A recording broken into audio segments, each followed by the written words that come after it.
Deutéronome, chapitre 1.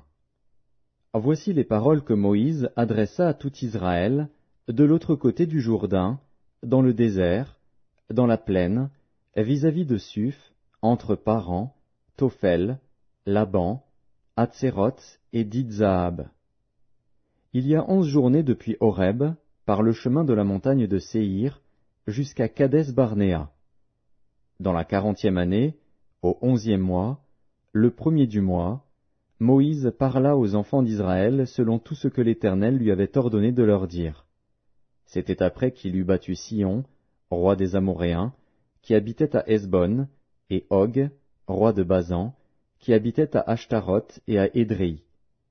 De l'autre côté du Jourdain, dans le pays de Moab, Moïse commença à expliquer cette loi, et dit, « L'Éternel, notre Dieu, nous a parlé à Horeb, en disant, « Vous avez assez demeuré dans cette montagne.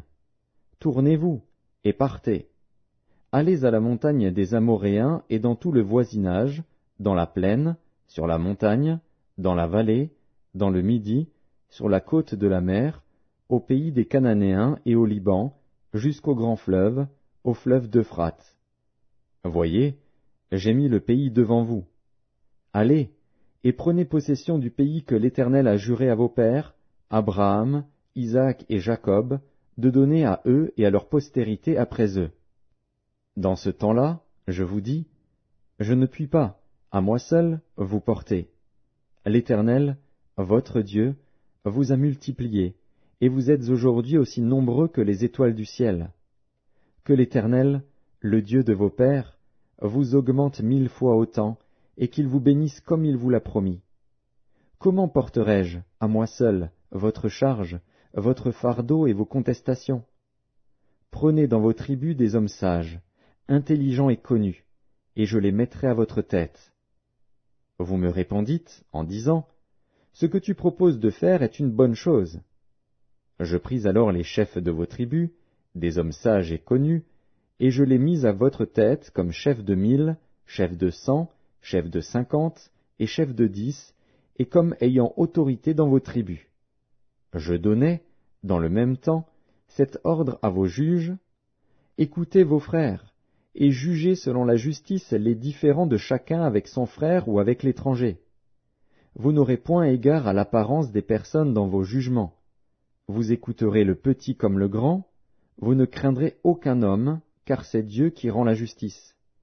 Et lorsque vous trouverez une cause trop difficile, vous la porterez devant moi, pour que je l'entende. C'est ainsi que je vous prescrivis, dans ce temps-là, tout ce que vous aviez à faire. Nous partîmes d'Horeb, et nous parcourûmes en entier ce grand et affreux désert que vous avez vu. Nous prîmes le chemin de la montagne des Amoréens, comme l'Éternel, notre Dieu, nous l'avait ordonné, et nous arrivâmes à Kadès-Barnéa. Je vous dis, vous êtes arrivés à la montagne des Amoréens, que l'Éternel, notre Dieu, nous donne. Vois, l'Éternel, ton Dieu, met le pays devant toi. Monte, prends-en possession, comme te l'a dit l'Éternel, le Dieu de tes pères. Ne crains point, et ne t'effraie point. Vous vous approchâtes tous de moi, et vous dites, envoyons des hommes devant nous, pour explorer le pays, et pour nous faire un rapport sur le chemin par lequel nous y monterons et sur les villes où nous arriverons. Cet avis me parut bon.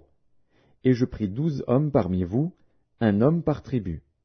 Ils partirent, traversèrent la montagne, et arrivèrent jusqu'à la vallée d'Eshcol, qu'ils explorèrent.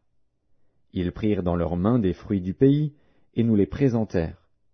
Ils nous firent un rapport, et dirent, « C'est un bon pays, que l'Éternel, notre Dieu, nous donne. » Mais vous ne voulûtes point y monter, et vous fûtes rebelles à l'ordre de l'Éternel, votre Dieu. Vous murmurâtes dans vos tentes, et vous dites, « C'est parce que l'Éternel nous hait, qu'il nous a fait sortir du pays d'Égypte, afin de nous livrer entre les mains des Amoréens et de nous détruire. Où monterions-nous? Nos frères nous ont fait perdre courage, en disant, « C'est un peuple plus grand et de plus haute taille que nous. Ce sont des villes grandes et fortifiées jusqu'au ciel.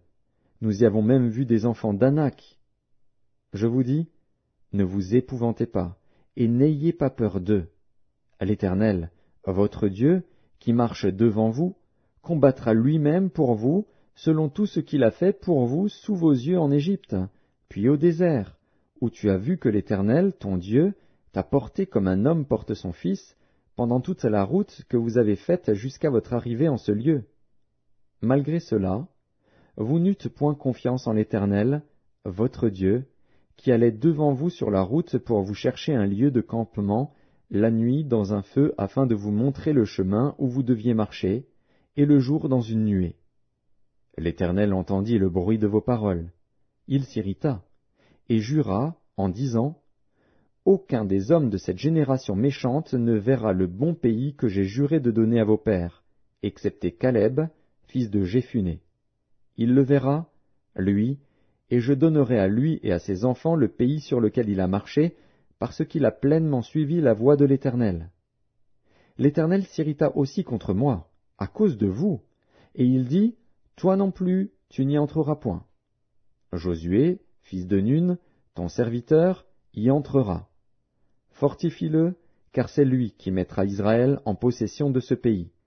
Et vos petits-enfants, dont vous avez dit, ils deviendront une proie, et vos fils, qui ne connaissent aujourd'hui ni le bien ni le mal, ce sont eux qui y entreront, c'est à eux que je le donnerai, et ce sont eux qui le posséderont.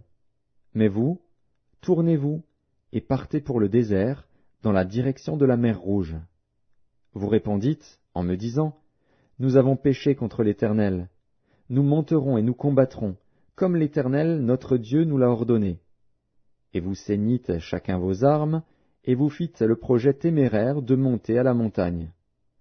L'Éternel me dit, Dis-leur, ne montez pas et ne combattez pas, car je ne suis pas au milieu de vous. Ne vous faites pas battre par vos ennemis. Je vous parlais, mais vous n'écoutâtes point. Vous fûtes rebelles à l'ordre de l'Éternel, et vous montâtes audacieusement à la montagne. Alors les Amoréens, qui habitent cette montagne, sortirent à votre rencontre, et vous poursuivirent comme font les abeilles. Ils vous battirent en Séhir, jusqu'à Horma. À votre retour, vous pleurâtes devant l'Éternel. Mais l'Éternel n'écouta point votre voix, et ne vous prêta point l'oreille. Vous restâtes à Kadès, où le temps que vous y avez passé fut de longue durée.